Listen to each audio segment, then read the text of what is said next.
Hello मेरे प्यारे दोस्तों, कैसे हो आप सभी। तो दोस्तों आज हम देखने वाले करंट इलेक्ट्रिसिटी का नेक्स्ट टॉपिक जो है हमारा फ्री इलेक्ट्रॉन। दोस्तों फ्री इलेक्ट्रॉन, तो दोस्तों स्टार्टिंग में क्या लिखा हुआ है एक बार मैं आपके लिए पढ़ देता हूँ। Every atom of a metallic conductor has one or more outermost electron which are weakly bonded to the nucleus. दोस्तों इसका मतलब ये है कि कुछ ऐसे एटम होते हैं जिनके अंदर अपने अंदर में से इलेक्ट्रिक करंट को फ्लो करवा सकते हैं, और जो ऐसे एटम होते हैं दोस्तों जो उनका लास्ट वाला ऑर्बिट होता है, जो लास्ट वाला ऑर्बिट होता है उसके अंदर दोस्तों एक या एक से ज़्यादा क्या हो सकता है, इलेक्ट्रॉन हो सकता है। दोस्तों क्या एक या एक से ज़्यादा आउटर मोस्ट इलेक्ट्रॉन हो सकता है, और वो इलेक्ट्रॉन दोस्तों न्यूक्लियस के साथ क्या होता है, वीकली बॉन्डेड होता है। मान लो ये आपको पता है न्यूक्लियस है, इसके अंदर क्या होता है, प्रोटॉन और न्यूट्रॉन होता है। ये उस न्यूक्लियस के बाद जितना भी ऑर्बिट होता है उसके अंदर क्या होता है दोस्तों, इलेक्ट्रॉन होता है। मान लो ये लास्ट वाला ऑर्बिट है, ये वाला लास्ट वाला ऑर्बिट है, और इसके अंदर जो इलेक्ट्रॉन है वो न्यूक्लियस के साथ क्या होगा, वीकली बॉन्डेड होगा। क्या होगा, वीकली बॉन्डेड होगा। और जो वीकली बॉन्डेड इलेक्ट्रॉन है उसी को हम क्या बोलते हैं दोस्तों, फ्री इलेक्ट्रॉन बोलते हैं। क्या बोलते हैं, फ्री इलेक्ट्रॉन। दोस्तों एक बार और ध्यान से सुनना, कुछ ऐसे एटम जो अपने अंदर से क्या फ्लो करवा सके, इलेक्ट्रिक करंट फ्लो करवा सके, और ऐसे एटम का जो लास्ट ऑर्बिट होता है उसके अंदर एक या एक से ज़्यादा इलेक्ट्रॉन होता है, वो इलेक्ट्रॉन न्यूक्लियस के साथ वीकली बाउंडेड होता है। और ऐसे ही इलेक्ट्रॉन को जो न्यूक्लियस के साथ वीकली बाउंडेड होता है उसको हम क्या बोलते हैं दोस्तों, फ्री इलेक्ट्रॉन। क्या बोलते हैं, फ्री इलेक्ट्रॉन। अब दोस्तों आपको ये पता है जब फ्री है तो एक जगह से आप मान लो आपको अगर आपके पापा या मम्मी आपको पूरी तरह से फ्री कर दे, जाओ बच्चों आपको कोई टेंशन नहीं है, तो आप यहाँ वहाँ से घूमना फिरना स्टार्ट कर दोगे। वैसे ही दोस्तों फ्री इलेक्ट्रॉन का न्यूक्लियस के साथ बॉन्ड बहुत वीक हो जाता है, कमज़ोर हो जाता है, जिसके कारण वो इधर उधर आराम से क्या करता रहता है, घूमता रहता है। किसके अंदर, कंडक्टर के अंदर। तो वैसे ही दोस्तों मतलब कैसे घूमता आपको बताता हूँ। मतलब ये मान लो ये कंडक्टर का 2 पॉइंट है। कंडक्टर मतलब क्या दोस्तों ये भी बता देता हूँ। हम यहाँ इलेक्ट्रिक करंट की बात कर रहे हैं, तो जो अपने में से इलेक्ट्रिक करंट को ईजिली फ्लो करवा सके उसको क्या बोलते हैं, कंडक्टर बोलते हैं। क्या करते हैं, कंडक्टर बोलते हैं।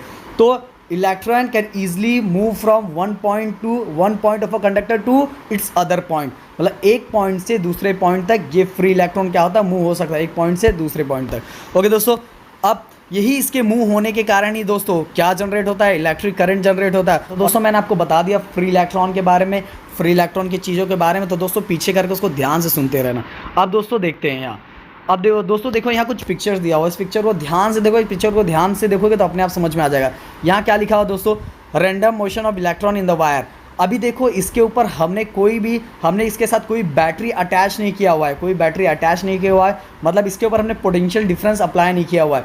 अब तो ये जो अंदर का देखो इलेक्ट्रॉन है कैसे भी इधर उधर घूम रहे हैं, पर जैसे ही मैं इसके ऊपर क्या लगा रहा हूँ, एक बैटरी अटैच कर रहा हूँ, देखो यहाँ दिखाई देगा आपको, मैंने यहाँ इलेक्ट्रिक सेल अटैच किया। जैसे ही इलेक्ट्रिक सेल अटैच किया तो इलेक्ट्रॉन कहाँ से कहाँ मूव हो रहे हैं, negative to positive, negative to positive. तो दोस्तों यहाँ ध्यान देना, मैं पढ़ रहा हूँ उसको ध्यान से सुनना।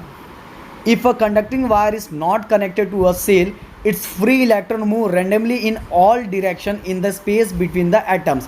ओके जब तक मैंने उसके अंदर सेल कनेक्ट नहीं किया था तब तक जो फ्री इलेक्ट्रॉन कैसे रेंडमली मतलब कहीं भी मूव हो रहे थे, देखो कहीं भी मूव हो रहे। बट जैसे ही मैंने when we connected the end of the wire to two terminal of the cell, electric force act on the electron being negatively charged, they start moving from negative to positive terminal of the cell. Okay जैसे ही मैंने इसके साथ क्या attach किया, battery electric cell attach किया, वैसे जैसे मैंने आपको बताया था दोस्तों इलेक्ट्रॉन कहाँ से कहाँ फ्लो होता है, lower potential to higher potential, मतलब negative charge to positive charge. तो देखो फ्लो हो रहा है कि नहीं हो रहा है। ओके तो दोस्तों यही होता है फ्री इलेक्ट्रॉन दोस्तों। और आपको पता है ये सब फ्री इलेक्ट्रॉन के मूव होने के कारण ही दोस्तों क्या जनरेट होता है, इलेक्ट्रिक करंट जनरेट होता है दोस्तों। तो आपको पता चल गया होगा। और आज का जो नेक्स्ट टॉपिक देखने वाले दोस्तों वो है हमारा इलेक्ट्रिक करंट। दोस्तों इलेक्ट्रिक करंट एकदम सिंपल तरीके में आपको समझाऊंगा दोस्तों। अगर ये याद हो जाएगा तो आपको डेफिनेशन आराम से याद हो जाएगा।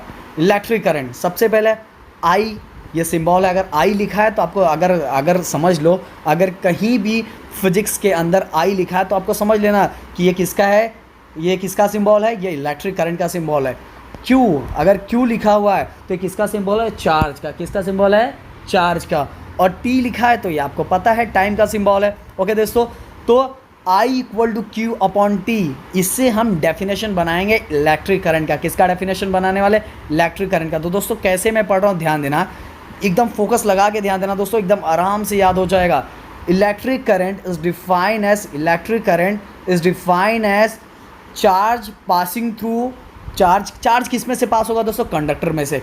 Electric current is defined as charge passing through a conductor in a unit time. हो गया। Electric current is defined as charge passing through, किस में पास होगा? कंडक्टर में। Passing through a conductor in unit time. Okay, हो गया। ये definition किसका होगा? इलेक्ट्रिक करंट का। ओके दोस्तों, एक बार और आपके लिए, क्योंकि मेरा दिल नहीं मानता, मैं बार बार चीज़ों को रिवाइज करवाता रहता हूँ कि आपको अच्छे से याद हो जाए। आई मतलब इलेक्ट्रिक करंट, क्यू मतलब चार्ज, टी मतलब टाइम। तो डेफिनेशन कैसे बन गया? Electric current is defined as charge passing through a conductor. Charge किस में से पास होगा? कंडक्टर में से। Charge passing through a conductor in a unit time, और इसी को क्या बोलेंगे हम? Electric current. ओके दोस्तों, अब जैसे हर चीज़ का यूनिट होता है दोस्तों, जैसे मैंने बताया कि अगर राइस का बार बार एग्जांपल मैं देता हूँ दोस्तों, अगर ऑयल लेने जाओ तो लीटर बोलते हैं, वैसे अगर इलेक्ट्रिक करंट का यूनिट किसी ने पूछा तो दोस्तों आप क्या बोलोगे? चलो आपका भाई आपको बताएगा, I equal to Q upon T. Okay, unit of electric current is ampere. क्या होता है? इलेक्ट्रिक करंट का यूनिट होता है एम्पियर। चार्ज का यूनिट क्या होता है दोस्तों? कूलम। सी मतलब क्या होता है? कूलम। ओके, चार्ज का यूनिट क्या होता है? कूलम। एंड टाइम का यूनिट क्या होता है? ऐसा यूनिट क्या होता है? सेकेंड। ओके दोस्तों, ये तो आपको पता है। तो दोस्तों क्या बन गया? इलेक्ट्रिक करंट का जो यूनिट होता है वो होता है एम्पियर। चार्ज का जो यूनिट होता है वो क्या होता है? कूलम। क्या होता है? और जो टाइम का यूनिट होता है वो क्या होता है? सेकेंड। ओके, देखो दोस्तों, यही तो लिखा हुआ है यहाँ, ये देखो, बट 1 एम्पियर करके लिखा है, हमें डेफिनेशन वैसे ही बनाएंगे, पर देखो एम्पियर, कूलम, सेकेंड लिखा है कि नहीं दोस्तों? कभी कभी एग्जाम में क्या आता है पता है? Define 1 ampere. तो कैसे डिफाइन करोगे? जीटी वाला एकदम आराम से डिफाइन कर देंगे दोस्तों, एकदम सिंपल। एम्पियर किसका यूनिट होता है? फटाक से बताओ। इलेक्ट्रिक करंट का। चार्ज किसका यूनिट होता है दोस्तों? फटाफट बताओ। सॉरी, कूलम किसका यूनिट होता है? चार्ज का। कूलम किसका यूनिट है? चार्ज का। और जो सेकेंड है ये किसका यूनिट होता है? टाइम का। तो हम देखो कैसे बोलते हैं, 1 एम्पियर इलेक्ट्रिक करंट। एम्पियर किसका यूनिट है? इलेक्ट्रिक करंट का, इसलिए मैंने कैसे बोला? 1 ampere electric current is defined as 1 coulomb of charge passing through in conductor. किस में से पास हो रहा है? कंडक्टर में से। इन 1 सेकेंड। हो गया डेफिनेशन। क्या हार्ड है दोस्तों? क्या हार्ड है? एकदम सिंपल है। एक बार और, 1 एम्पियर इलेक्ट्रिक करंट, किस में से? 1 एम्पियर इलेक्ट्रिक करंट को डिफाइन करना है। 1 एम्पियर इलेक्ट्रिक करंट इज मतलब इज डिफाइन, बोलो, is define as 1 coulomb of charge passing through a conductor में से पास हो रहा है इन 1 सेकेंड। यही तो डेफिनेशन है। रट्टा मारने की जरूरत नहीं है दोस्तों, यहाँ कुछ और, मतलब यहाँ थोड़ा अलग तरीके से लिखा है, पर मैं जैसे बता रहा हूँ वैसे याद रखोगे दोस्तों, आपके लिए बहुत ज़्यादा सिंपल हो जाएगा, बहुत ज़्यादा सिंपल हो जाएगा दोस्तों। ओके, तो दोस्तों इलेक्ट्रिक करंट मैंने भी आपको बता दिया, अच्छे समझा दिया। तो अगर इलेक्ट्रिक करंट आपको समझ में आ गया, और दोस्तों याद रखना, जो चार्ज फ्लो होता है वो higher to lower terminal, higher potential to lower potential flow होता है, और जो इलेक्ट्रॉन फ्लो होता है वो lower potential to higher potential. ये अपने नॉलेज के लिए याद रखना, क्योंकि पता है दोस्तों हम आगे तक पहुंच जाते हैं और हमें चीज़ें पता नहीं चलता। और दोस्तों कुछ चीज़ें आपको याद रखना। Okay, 1 milli ampere equal to 10⁻³ ampere होता है। ओके, 1 माइक्रो एम्पियर कितना होता है? 10⁻6 एम्पियर होता है दोस्तों। ये सब चीज़ें आपको याद रहना चाहिए। ओके, और एम्पियर दोस्तों एक साइंटिस्ट का नाम था, पहले ही बता देता हूँ। तो दोस्तों ये दोनों चीज़ मैंने आपको बता दिया। प्लीज़ दोस्तों अच्छे से याद करके रखो, बाय हार्ट कर लो, बट बाय हार्ट मतलब रट्टा नहीं, प्लीज़ रट्टा नहीं करना। ओके, रट्टा थोड़ा भी मत करना। साइंस की चीज़ों को एकदम अच्छे से समझो, एक एक वर्डिंग को समझो। बाकी तो अपना क्लास है ही है दोस्तों, अभी तो बस हम आपको समझा रहे हैं कि आपका टाइम दोस्तों आपको चीज़ें थोड़ा समझ में आता रहे।